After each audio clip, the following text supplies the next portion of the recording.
En las últimas décadas, el progreso tecnológico ha sido abismante. Incluso a partir de la bomba atómica, la humanidad ha desarrollado el poder de autodestruirse.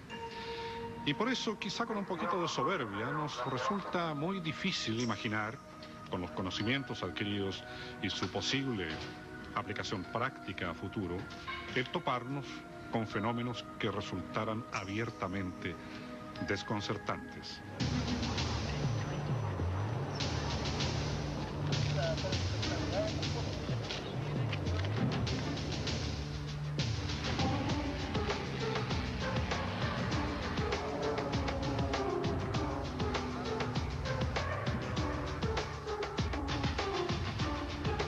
En 1903, el primer vuelo en avión, el de los hermanos Wright, en una playa de Carolina del Norte, duró apenas 59 segundos. Hoy día cualquiera de estas naves puede permanecer horas en el aire, incluso reaprovisionarse de combustible, con una capacidad de maniobra, de velocidad, en esa época inimaginable.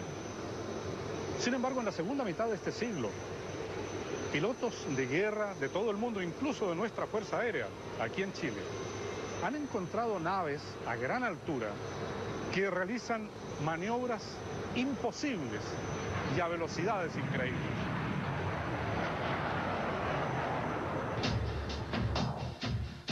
Un día de diciembre de 1978, durante el periodo de mayor tensión fronteriza entre Chile y Argentina, se produjo en el norte del país el avistamiento y persecución de un ovni que, según los testigos, era de grandes dimensiones.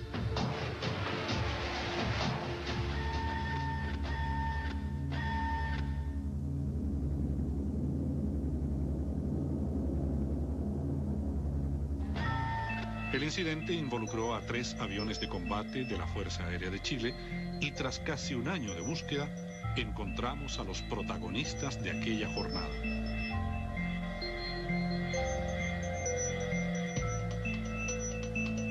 Bueno, lo mismo es Humberto Lira, actualmente piloto de una aerolínea nacional, era en 1978 capitán de la Fuerza Aérea y jefe de una escuadrilla de aviones Vampiro. Su base estaba en el aeródromo de Calama, región de Antofagasta. Era, si recuerdo bien, una época bastante difícil en las relaciones con los vecinos. Bueno, claro, siempre las Fuerzas Armadas y particularmente las Fuerzas Aéreas está en alerta, pero como ese era un periodo álgido, había una alerta un poco más fuerte.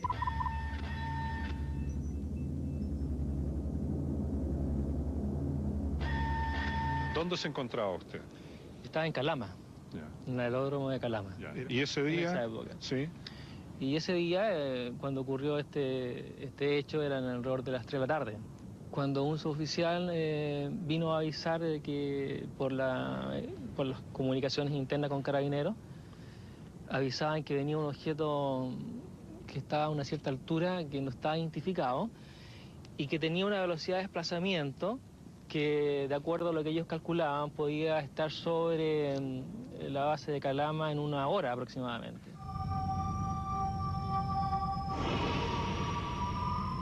Y efectivamente, como a la hora, viene otro suboficial que estaba de guardia a decirnos que hay un objeto que está vertical en el aeródromo y que era un objeto luminoso. ¿Sobre el aeródromo? Sobre el aeródromo, exactamente vertical en el aeródromo. Así que, bueno, vamos a ver. Y efectivamente, había un objeto luminoso, como una esfera, y que realmente desde tierra era imposible identificar qué tipo de objeto podría ser. ¡Gente! ¡Corre! El general en retiro Gabriel Ormeño, ex subdirector de Carabineros, fue uno de los primeros testigos del avistamiento. Parecía como una pera grande, muy grande, a mucha altura, inmóvil, que brillaba bastante con el sol en ese tiempo, había mucha claridad. Yo creo que esto se mantuvo más o menos 1 hora, y siempre estático en el mismo lugar, muy brillante, y además de eso puedo decir que casi todo el pueblo de Calama, porque no fue una cosa realmente extraordinaria, por lo tanto casi todo el pueblo de Calama estaba mirando. Desde arriba del hotel nosotros veíamos que prácticamente el tránsito estaba paralizado y todos miraban este objeto. bueno, ¿qué hacer? Pues si tú tienes algo vertical la base en la cual tú estás de alerta y todo, tienes que tomar alguna acción. Digamos, no puedes quedarte así esperando a ver qué pasa.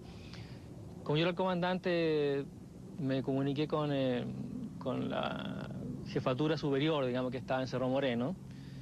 Y, bueno, curiosamente no hubo forma de comunicarse en esos momentos. ¿Que estaba muerta la radio?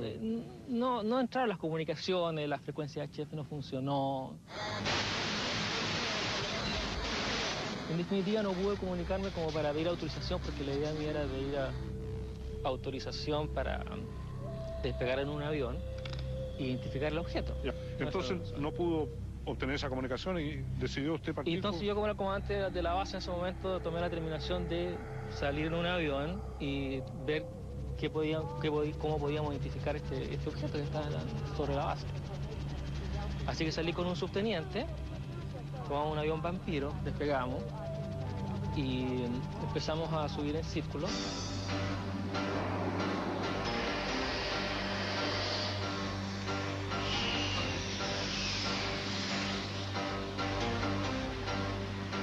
Para corroborar esta historia, viajamos hasta la 9ª región a conversar con uno de sus protagonistas.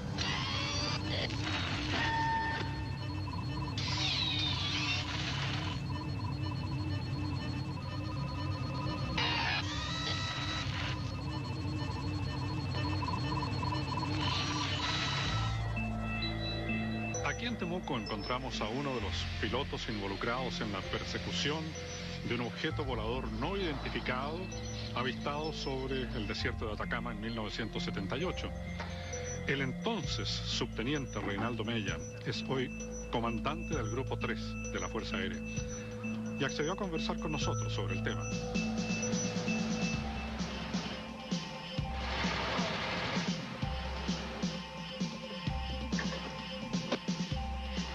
¿Usted iba de copiloto, no? De copiloto, Ya. afirmativo. Y bueno, el que iba de comandante de la aeronave, él llevaba los mandos, y yo tenía más tiempo para mirar y ver otras cosas. Porque a medida que montábamos, era muy poca la diferencia de tamaño que nosotros íbamos viendo con respecto al suelo. Entonces, eso nos hacía suponer de que la altura, que inicialmente nosotros pensamos 20.000 pies, cuando alcanzamos los 20.000 pies, veíamos que estaba 20.000 pies más arriba todavía o quizás más.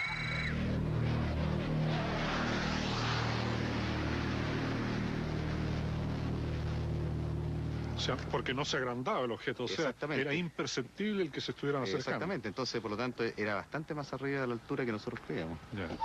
Y eso es era lo más impresionante también. Llegamos a los 25.000 pies y, bueno, sí, esta cuestión seguía más arriba. Subimos a 30, igual. Lo único que mientras más subíamos, se definía más la forma. De manera que se estaban aproximando, porque ya bueno, lo sí, veían más nítidamente. Sí. Así que desde esa altura ya se veía como un triángulo metálico. Un triángulo metálico que despedía bastante brillo. Y con la punta del triángulo hacia el oeste, hacia el océano, hacia el mar.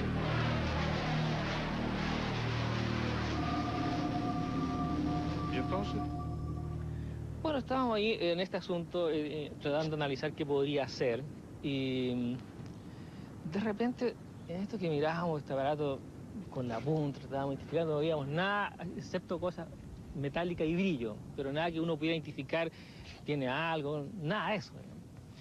Estábamos en esto cuando, yo no sé si fue una impresión mía y le pregunté a Mella, que era el oficial con que iba conmigo, le dije, oye, me da la impresión de que este asunto como que está virando hacia nosotros, le dije.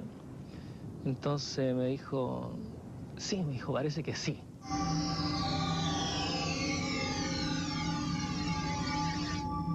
Bueno, la verdad es que ahí pensamos, ¿qué podrá hacer esto? Así que, ante lo desconocido, ¿no?, hicimos una maniobra de combate y nos fuimos hacia abajo, ¿no?, porque sin saber qué podía pasar.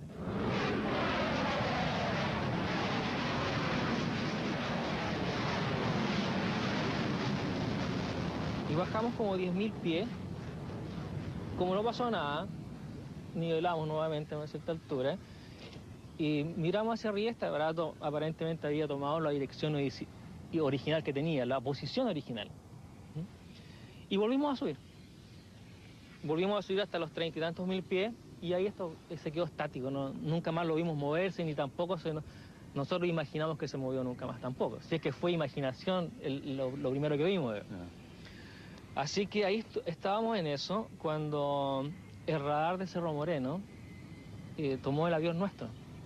Y como nosotros no teníamos autorización para despegar, ellos no sabían que nosotros estábamos volando, aire, sí. porque no habían habido comunicaciones con ellos.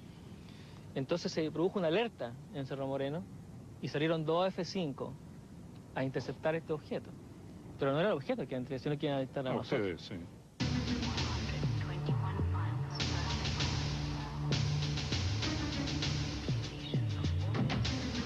Uno de los pilotos de los F-5, el coronel Javier Prat, despegó originalmente para interceptar al avión Vampiro que volaba sin permiso.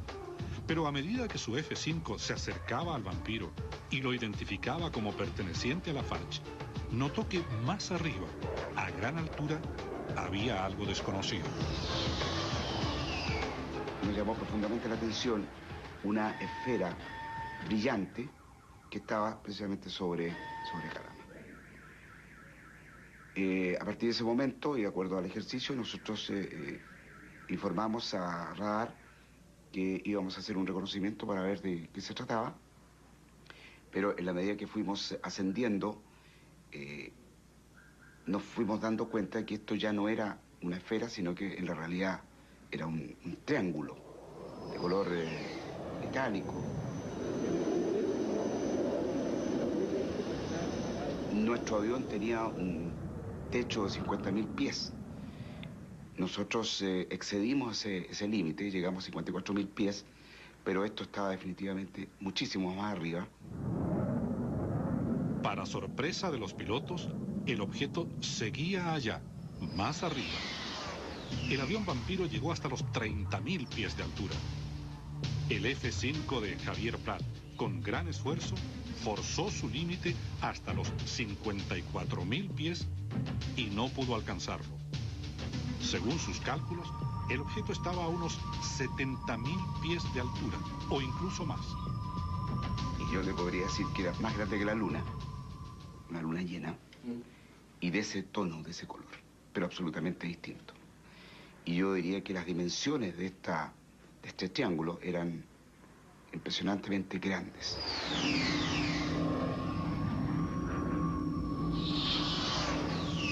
Nosotros en ese momento, cuando ya fuimos relevados en esa misión, procedimos a aterrizar.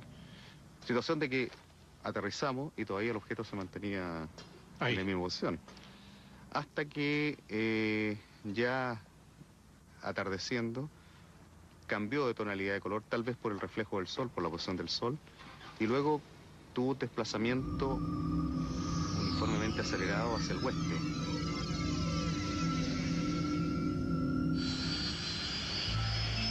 Tras haber perseguido al objeto volador, los pilotos tuvieron que entregar un informe a sus superiores. Bueno, tuve que hacer un reporte donde expliqué exactamente lo que acabo de contar en este momento. Yo creo que es de todas maneras interesante que se sepa que yo estaba acompañado por otro avión, otro piloto que andaba conmigo en otro avión. Éramos una pareja de aviones. Y vio exactamente lo mismo que vi yo. ¿Qué cree usted que vio? Puede haber sido un artefacto construido por alguien dentro del mismo planeta Tierra que reúne ciertas características especiales las cuales nosotros no conocemos. En aquella época, solo un avión espía estadounidense, el SR-71, podría alcanzar esa altura que equivale a más de 20.000 metros. Si me preguntas si hay aviones que vuelan a esa altura, sí. Sí, sí hay. El avión, el SR-71, por ejemplo, pero no tiene esa forma. Además que se desplaza en el aire, no está quieto. Pero la Fuerza Aérea no tuvo, digamos, una interpretación propia respecto a esto, es un globo aerostático o algo, ¿no? Es que no, Ya. porque no era un globo aerostático. ¿Y usted qué cree que era? Yo realmente hasta el día de hoy no sé lo que era. Lo que sí me queda claro es que el aparato este, o lo que fuera, era de dimensiones que no se pueden calcular, porque un radar ve hasta 60, 70 mil pies de altura, y para que un objeto de ese tamaño se viera 1000 veces más grande que un avión, tiene que haber sido de cientos de metros, de quizás kilómetros de tamaño. 20 años después de este incidente, ufólogos chilenos y extranjeros dieron a conocer estas fotografías, que ellos atribuyen al satélite meteorológico GOES 8. En una de ellas se apreciaría una enorme estructura orbitando sobre el desierto de Atacama, parecida, por su tamaño, al objeto perseguido por los aviones de Lafarge en 1978.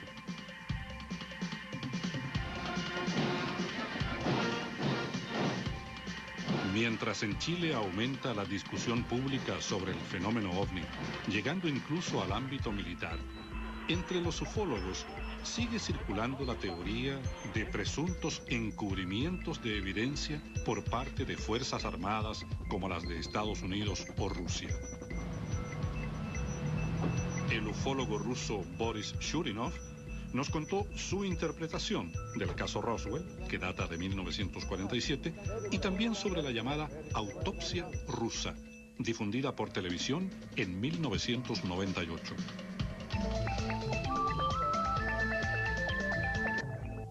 See, in this footage, we have created this computer-animated version of how researchers believe the crash may have occurred. En 1969, un ovni se habría estrellado en territorio ruso. Fuerzas militares de ese país habrían recuperado el cadáver de un presunto alienígena y lo habrían sometido a una autopsia. Esa versión y estas imágenes circularon a través de canales de televisión de todo el mundo hace 2 años.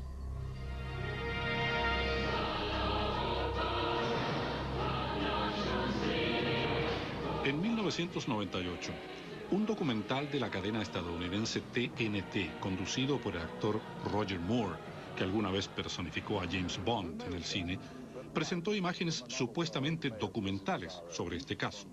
El reportaje se llamaba Los archivos secretos UFO de la KGB.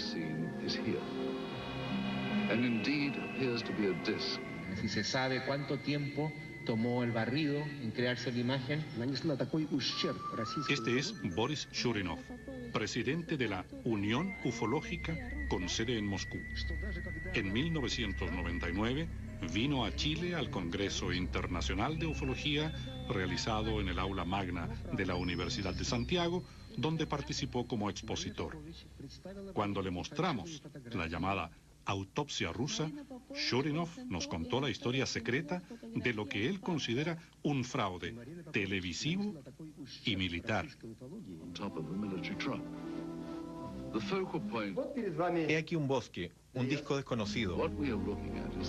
Vienen soldados, y el animador dice que en Ural se estrelló un disco volador. Y los agentes del KGB lo recogieron, lo llevaron a Moscú, y en Moscú hicieron una autopsia a un cuerpo extraterrestre. Y dicen que esta catástrofe sucedió en el año 1968 y lo encontraron en el año 1969, en el mes de marzo. Para la Unión Ufológica estaba claro que se trataba de un fraude. ¿Por qué?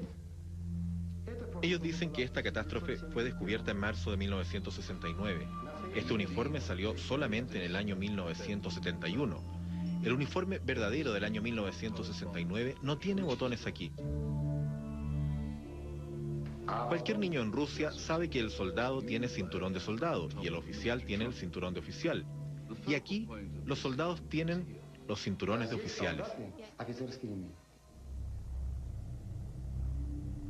Shurinov también encontró el lugar en que se había filmado la autopsia. Era la sala de anatomía del Instituto Médico de Moscú. Finalmente, el ufólogo ruso ubicó a una joven productora de cine que le reveló los secretos del fraude en el cual ella misma había participado. En febrero de 1998 llegaron 2 estadounidenses. Uno se presentó como el director, el otro como un camarógrafo, que necesitaban filmar episodios para hacer propaganda. Ellos estaban dispuestos a pagar. Para ella era una opción extra para ganar dinero. Ella aceptó. Ellos dijeron que necesitaban un bosque, un disco así y unos soldados. Es muy sencillo. Se pusieron de acuerdo con un oficial, le dieron dinero, dieron vodka a los soldados. Y todo el problema ha sido resuelto. Shurinov descubrió que el resto de la película fue filmado en una aldea cercana a Moscú, donde existen varios recintos militares, con soldados, caballos, tanques y todo lo que los productores necesitaban. El disco volador era de Plumavit y debían levantarlo a cada rato porque el viento lo derribaba. Esta mujer llamada Olga dijo, ¿qué me importa? Me están pagando y está bien. Cuando vio la película, ella se asustó, porque en la película decían a cada rato KGB, KGB, KGB. Ahora, ¿qué historia? Hay que vender la mercancía, tomates, zanahorias, papas, ovnis. Y para vender, es muy bueno que se mencione al KGB o la CIA. Es lo mismo. Esa es toda la historia.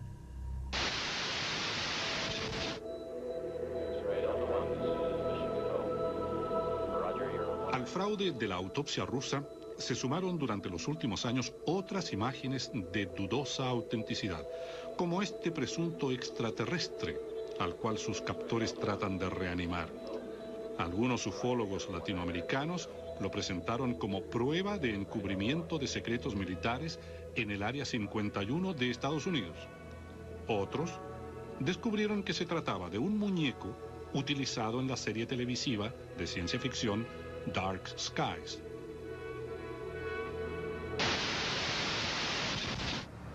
Tango for landing, 3,000 feet. Tranquility Base here. The Eagle has landed. Otra historia sobre encubrimiento surgió a partir de este video, que presenta imágenes de los 3 astronautas que el año 69 llegaron por primera vez a la Luna.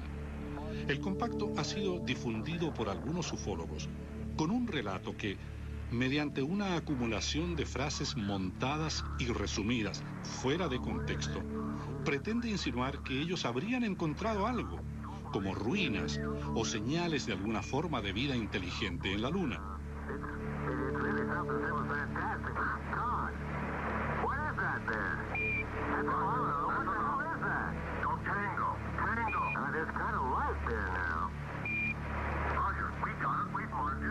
Actualmente se sabe que los telescopios de última generación construidos en la Tierra, entre ellos el de Paranal, en Chile, tienen un alcance que permitiría observar nítidamente incluso la figura de un hombre caminando sobre la Luna. Nada impediría entonces avistar dichas ruinas o forma de vida inteligente si realmente existieran en la Luna.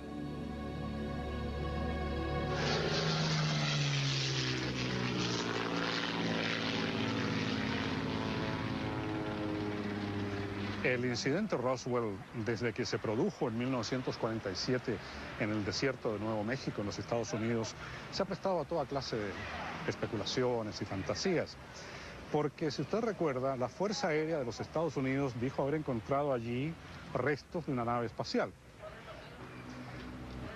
Y al día siguiente desmintió su propio comunicado.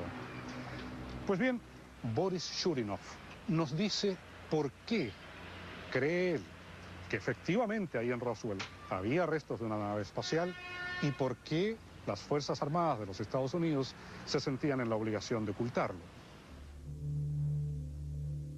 En 1995, el productor inglés Ray Santilli dio a conocer esta película. Según él, el filme data de 1947 y corresponde a la autopsia efectuada a un ser extraterrestre, presunto tripulante de un ovni que se habría estrellado en julio de ese año cerca de la base militar de Roswell en Nuevo México, Estados Unidos.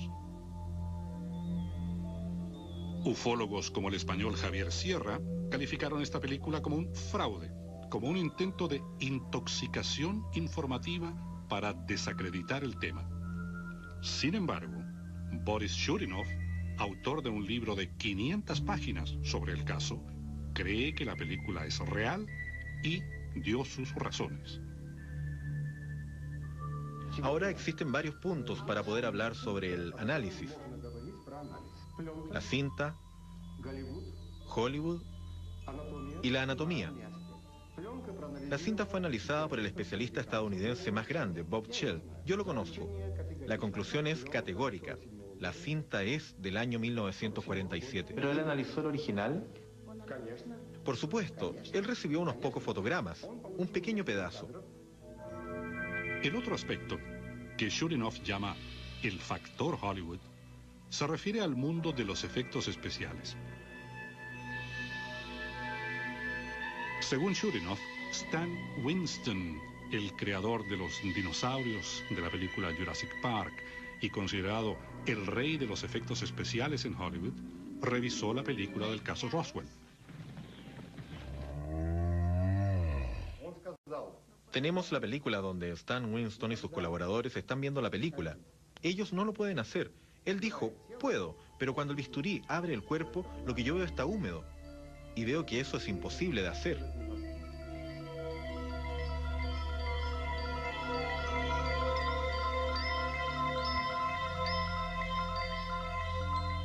En cuanto a la anatomía, especialistas rusos que vieron el material lo encontraron creíble. El propio Churinov asistió a más de 100 autopsias para comparar los procesos. Para los especialistas en anatomía en Rusia, la autopsia es verdadera. Y dijeron, sí, la película es verdadera, pero no sabemos quién es esta persona. Si hubo una catástrofe y el gobierno de Estados Unidos no dijo nada en el año 1947, hoy tienen que reconocer que engañaron al pueblo norteamericano. Y ustedes imaginarán cuántos secretos hay ahí, que son muy interesantes para los militares.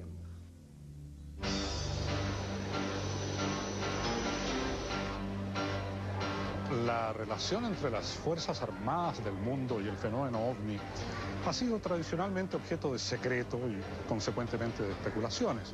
Por ejemplo, en Chile solamente en 1998 se creó el Comité para el Estudio de los Fenómenos Aéreos Anómalos, que en último término depende de la Fuerza Aérea de Chile, y que dio un poco más de luz pública al asunto. Pues bien, el año 2000, en marzo, se ha dado un nuevo paso adelante al incorporar en la FIDAE, en la Feria Internacional del Aire y del Espacio, conferencias respecto al fenómeno OVNI. Sin embargo, aunque autorizó las conferencias y el pabellón de los ufólogos, el director de la FIDAE, coronel de aviación Enrique Rosende, se declara escéptico frente a las historias de ovnis, porque él cree que la mayoría de ellas podría tener alguna explicación racional. Y yo soy un convencido de que un altísimo porcentaje de los avistamientos corresponden a ilusiones ópticas. Solamente basta pensar de que en la atmósfera, que está conformada, ¿no es cierto?, por muchos gases que se encuentran a diferentes temperaturas, ¿no es cierto?, a diferentes presiones, los rayos luminosos sufren permanentes y tremendas distorsiones.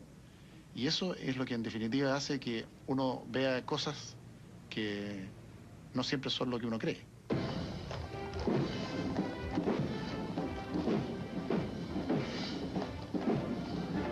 La teoría de la ilusión óptica invocada por el coronel Rosende no explicaría todos los avistamientos, especialmente cuando quedan documentos fotográficos, como es el caso de la extraña experiencia vivida por el expresidente Eduardo Frei. Y ahí se comienza a ver la... Ahí está, ¿no? ¿Cómo recuerda usted el incidente? Bueno, esto fue en una visita a los trabajos de verano. Era un grupo de universitarios de la Universidad de Santiago, básicamente, que estaban en la zona de comuna de Puerto Varas, hacia el interior, un lugar que se llama Río Sur. Y fuimos ahí a visitarlo y entre las cosas que estaban haciendo una cancha de deportes para la escuela. Entonces me junté ahí con ellos y me pasaron una pelota y empezamos a jugar un poco. La está dominando usted, de hecho, en la foto. Y ahí entonces tomaron varias fotos. Fue el fotógrafo de la presidencia, los mismos alumnos, tomaron fotos. Y bueno, en ese momento no nos dimos cuenta de nada. Y posteriormente, unos días después, apareció en la prensa que estaban estudiando a fondo estas fotos porque había estos objetos que no se identificaban. Se consultó con los fotógrafos de la moneda para analizar si había algún tipo de detalle o de efecto en la película o en la cámara, en fin. Se quedó demostrado que no era eso, estaba totalmente normal. Bueno, y entiendo que hasta el día de hoy siguen estudiando si realmente hubo algún objeto no identificado. Y ese objeto aparece en varias de las fotografías tomadas, no solo con una cámara. Exactamente, en distintas fotos y en distintos momentos.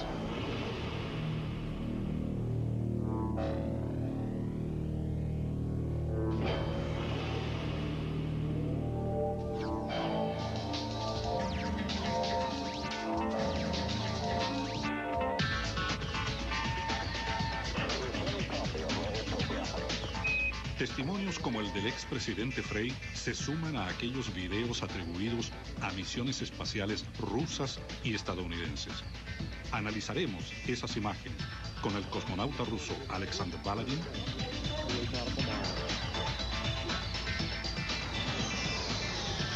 unos segundos hacen un recorrido y junto a JJ Benítez nos adentraremos en el mundo de las conspiraciones y de los verdaderos archivos secretos X.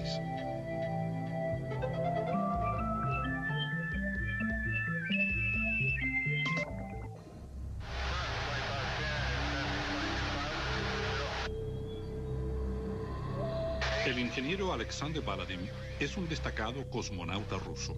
Tiene 46 años y en 1990 participó en una misión de 180 días a bordo de la Estación Espacial Mir.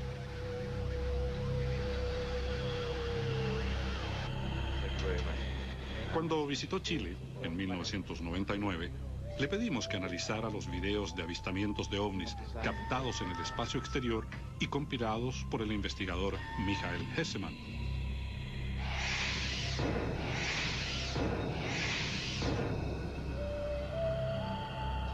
Según Baladin, hay una vía para salir de dudas.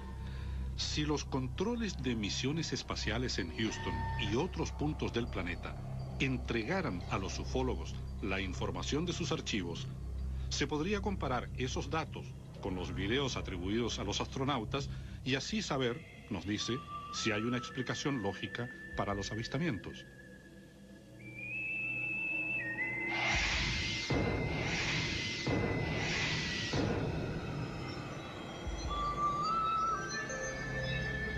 Entonces propuse al auditorio, cuando fue creada la comisión, y al mismo Michael Hessemann, todas estas imágenes. Ellos podrían ofrecerlas, entregarlas para que sean investigadas al centro de comando tanto en Moscú como en Houston.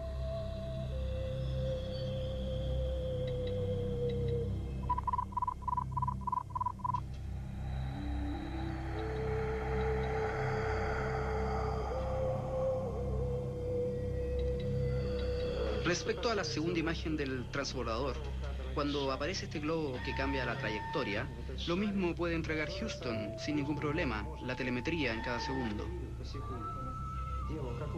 Si en este instante el transbordador estaba haciendo una maniobra de orientación, cambiando el ángulo de la inclinación, y alguien lo estaba filmando desde la ventana, el pedazo de hielo inmóvil respecto al que está filmando, por supuesto, va a moverse. Todo es relativo.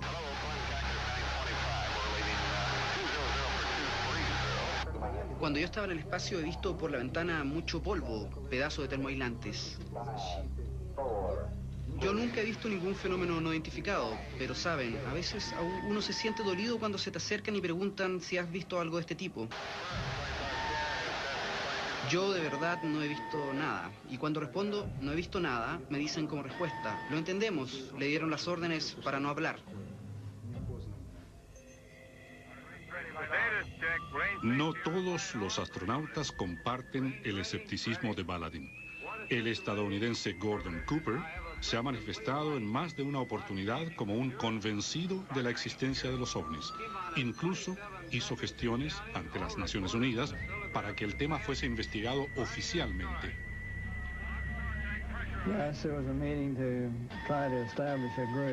A través de la ONU se trató de crear un grupo que pudiese coordinar el esfuerzo de toda la gente que está esparcida alrededor del mundo y que tuviese información sobre el fenómeno ovni. Kurt Waldheim conocía bien los diversos informes sobre los ovnis en todo el mundo y por cierto tenía interés en el tema. Tuvimos una conversación muy interesante sobre lo que se podía hacer para investigar.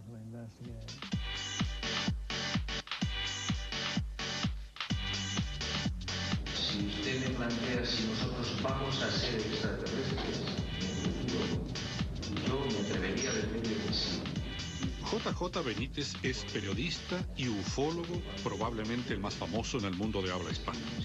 Entre sus libros, que han vendido millones de copias, destacan los 6 de la serie Caballo de Troya y también Materia Reservada, que escribió después de tener acceso a documentos desclasificados de la Fuerza Aérea Española. El proceso de desclasificación, efectivamente, del archivo OVNI de la Fuerza Aérea Española ha sido decepcionante. Los investigadores tuvimos, y mucha gente que sigue el tema, tuvimos una especial esperanza cuando en el 92 se abrió ese archivo. Cuando empezamos a ver lo que estaban sacando desde el año 62, documentos secretos, más de 1.800 documentos, fue decepcionante, como digo, fue una tomadura de pelo. Yo jamás he visto mayor despropósito. Los documentos estaban mutilados, faltaban papeles, nunca se dio una sola imagen fotográfica ni una sola película sabiendo que las tienen. Se ocultaron, para mí esto es lo más grave, por lo menos más de un centenar de casos. En definitiva, yo no sé si hemos sido conejillos de indias, otra vez, de los americanos, o que los militares españoles son muy torpes, cosa que no creo. Pero la verdad es que el proceso ha sido vergonzoso. Yo recuerdo 3 o 4 casos muy interesantes donde los pilotos de combate españoles han perseguido estos objetos y en las conclusiones que sacan en esa información el Servicio de Inteligencia, dicen, bueno, no, que estos señores vieron el planeta Venus. Dices, oiga, ¿cómo es posible que usted desprestigie así a su propio compañero? Para JJ Benítez, las Fuerzas Armadas de los Estados Unidos tendrían detallados conocimientos sobre los ovnis, al menos desde hace 50 años, pero se negarían a reconocerlo. Entonces los norteamericanos, especialmente los norteamericanos, son yo diría que los máximos responsables de la gran tragedia que supone el no decirle la verdad al mundo. Y algún día se les pasará la factura. En otras palabras, son los mentirosos más importantes del planeta.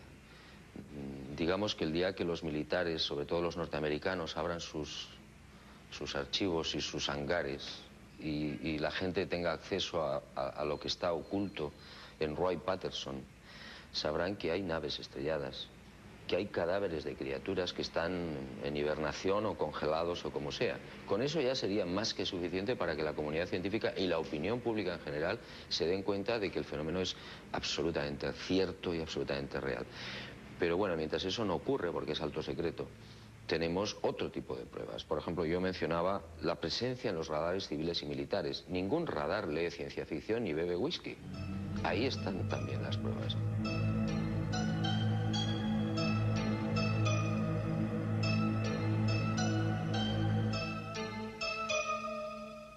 Pero cuando uno reúne la información y ve, caramba, cómo dejan las huellas en los lugares, que son huellas que cuando se hacen los estudios científicos necesitan 25 toneladas por punto de apoyo. Cuando se les ve cómo se les captan los radares civiles o militares, objetos de 19 kilómetros de longitud, con velocidades de 70.000 kilómetros por hora dentro de la atmósfera, quietos en un momento haciendo estacionario y de repente, en unos segundos, hacen un recorrido, se vuelven a parar en seco y han desarrollado una velocidad de 70.000 kilómetros por hora. Esto es inviable para nadie. Cuando se les ve a los tripulantes, etcétera, etcétera, pues la conclusión es muy sencilla. En Estados Unidos, país donde series de televisión como Los Archivos Secretos X suelen hablar de encubrimientos y conspiraciones, se ha desarrollado durante los últimos años una fuerte presión hacia el gobierno para que desclasifique documentos reservados.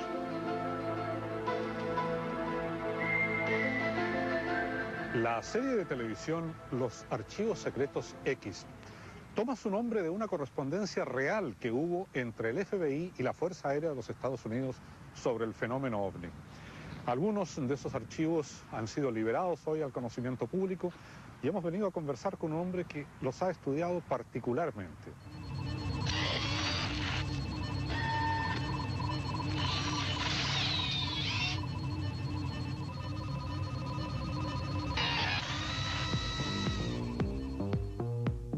Viajamos hasta Wheelersville, en Maryland.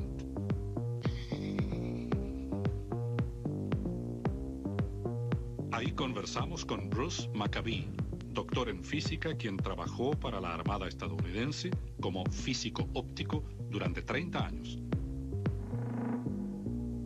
Actualmente, el proyecto más ambicioso de Maccabee es su último libro, en que pretende demostrar que los archivos secretos X sí existieron, pero de una manera distinta a como son presentados en la televisión.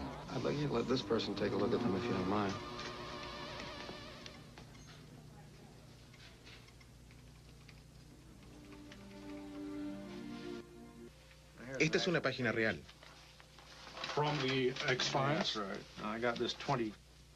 Esto lo obtuve hace 22 años atrás. Ahí está la letra de Hoover. Ahí él dice que lo haría, pero antes insiste en tener acceso completo a toda la información que se tenga. Ahí está su H. Fue jefe del FBI desde 1930 o algo así. ¿Qué son los verdaderos archivos secretos X? Primero que todo, en 1947, empezando en junio, hubo muchos avistamientos en todo Estados Unidos. Los pilotos de la Fuerza Aérea también vieron ovnis. Esto aparece en la prensa y la gente se preguntaba si el gobierno era responsable o quién era responsable. El 8 de julio sucedieron dos acontecimientos. El primero fue el anuncio de un choque en Roswell, que se ocultó inmediatamente.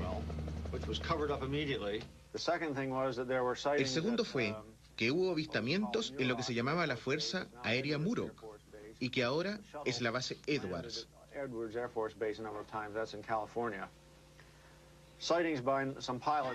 La nave aterrizó en esta base en California y algunos pilotos la vieron. Eso interesó a la Fuerza Aérea. El 10 de julio, el general Shugan, que es uno de los generales encargados de la inteligencia de la Fuerza Aérea, contactó al FBI y le pidió que lo investigara. Si vemos el proyecto Libro Azul, en 1969, tenían alrededor de 13.000 casos en sus catálogos, de los cuales alrededor de 700 dijeron que eran inexplicables y agregaron que si hubieran tenido más información, también tendrían una explicación. La Fuerza Aérea trataba de argumentar que todo tenía una explicación. Si vamos a los registros del FBI, encontraremos que ya en 1952 sabían que estos avistamientos no se podían explicar. Y le dijeron al FBI que el 3% de los avistamientos no se pueden explicar. No solo eso, sino que altos oficiales de la Fuerza Aérea consideraban seriamente la posibilidad de naves interplanetarias. Esto está en los registros del FBI. En esta carpeta, la Fuerza Aérea le decía al FBI lo que no le decía al público estadounidense, que consideraban la explicación de naves interplanetarias y que habían avistamientos que no podían explicar. Vamos a mirar las fotos. Los datos de Maccabee refuerzan la tesis de que al menos en cuanto a las investigaciones hechas por el FBI sobre los casos de ovnis, habría existido un ocultamiento de información al público estadounidense que se extendió a lo largo de décadas.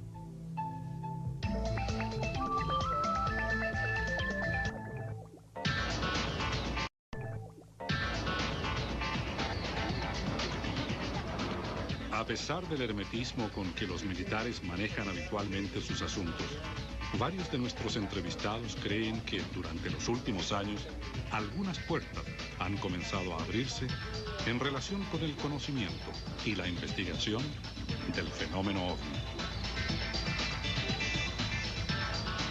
Alabamos mucho la creación en Chile del Comité de Estudio de los Fenómenos Aéreos Anómalos. El enfoque científico consiste en que ellos deben estudiar toda la información que reciben por parte de los pilotos.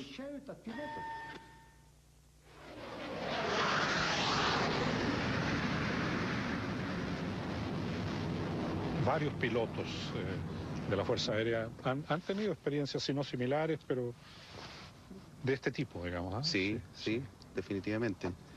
Y no tan solo pilotos de la Fuerza Aérea, sino que de pilotos de líneas comerciales han visto incluso con algunas formas ya bastante más definidas de la que le puedo contar yo y de la que me tocó vivir a mí. ¿No le hace pensar que puede haber sido algo extraño? ¿Algo como un ovni? No tiene las mismas características que yo conozco del comportamiento de los ovnis, pero podría haber sido, ¿por qué no?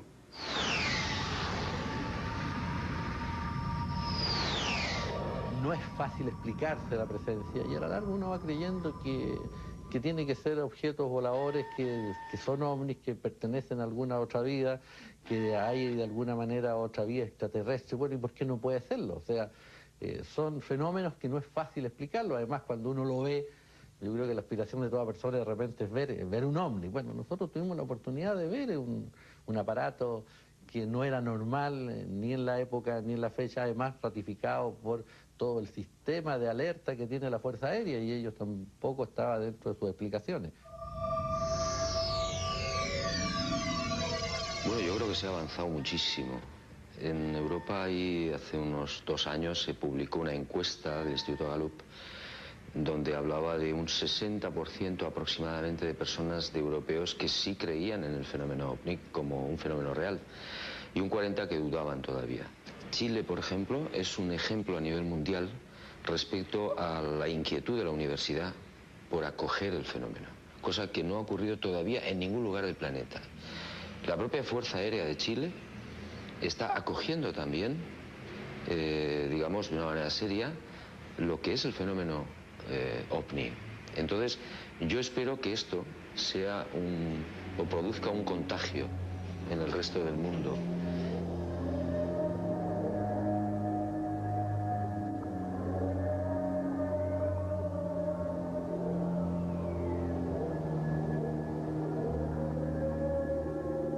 A pesar de todo el enorme progreso científico, nuestra actitud frente al universo sigue siendo de meros observadores expectantes.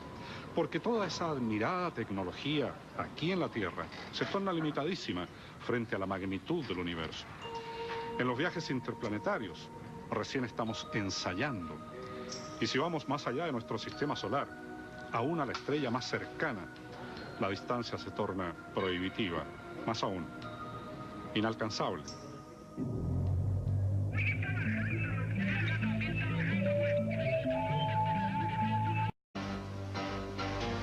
Parecía como una pera grande, muy grande, a mucha altura, inmóvil, que brillaba bastante con el sol en ese tiempo, había mucha claridad.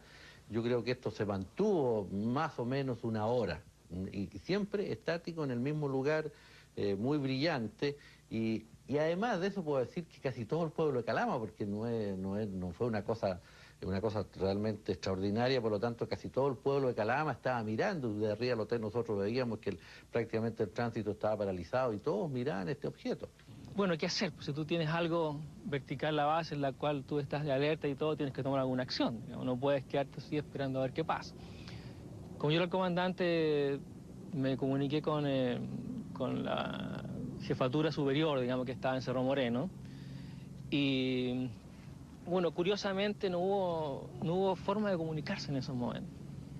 ¿Que estaba muerta la radio? No entraron las comunicaciones, la frecuencia HF no funcionó.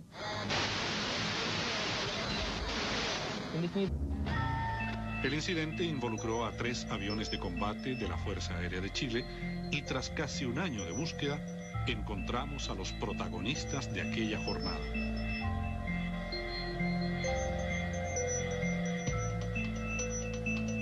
Bueno, lo mismo es Humberto Lira, actualmente piloto de una aerolínea nacional, era en 1978 capitán de la Fuerza Aérea y jefe de una escuadrilla de aviones Vampiro.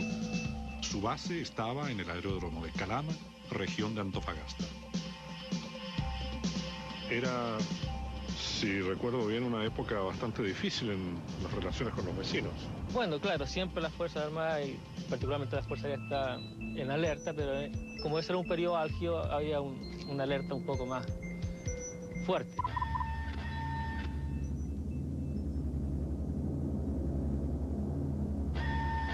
¿Dónde se encontraba usted?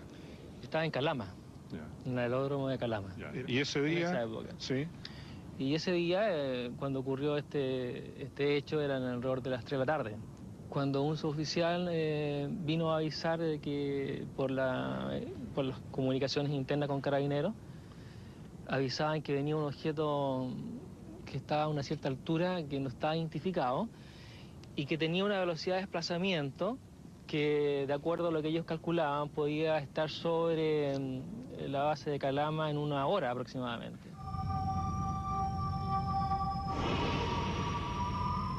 Y efectivamente, como a la hora, viene otro suboficial que estaba de guardia a decirnos que hay un objeto que está vertical en el aeródromo y que era un objeto luminoso. ¿Sobre el aeródromo? Sobre el aeródromo, exactamente vertical en el aeródromo. Así que, bueno, vamos a ver. Y efectivamente, había un objeto luminoso, como una esfera, y que realmente desde tierra era imposible identificar qué tipo de objeto podría ser. ¡Gente! ¡Arre! El general en retiro Gabriel Ormeño, ex subdirector de Carabineros, fue uno de los primeros testigos del avistamiento.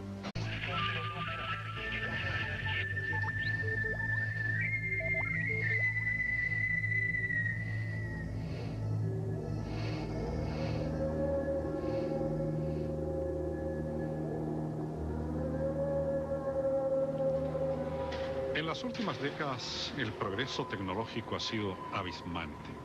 Incluso a partir de la bomba atómica, la humanidad ha desarrollado el poder de autodestruirse.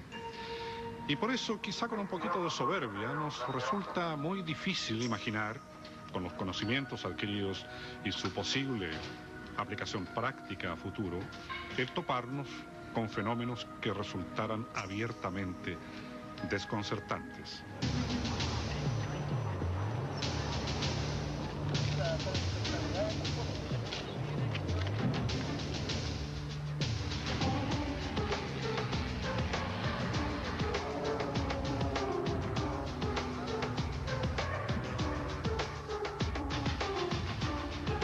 En 1903, el primer vuelo en avión, el de los hermanos Wright, en una playa de Carolina del Norte, duró apenas 59 segundos. Hoy día cualquiera de estas naves puede permanecer horas en el aire, incluso reaprovisionarse de combustible, con una capacidad de maniobra, de velocidad, en esa época inimaginable. Sin embargo, en la segunda mitad de este siglo, pilotos de guerra de todo el mundo, incluso de nuestra Fuerza Aérea, aquí en Chile, han encontrado naves a gran altura que realizan maniobras imposibles y a velocidades increíbles.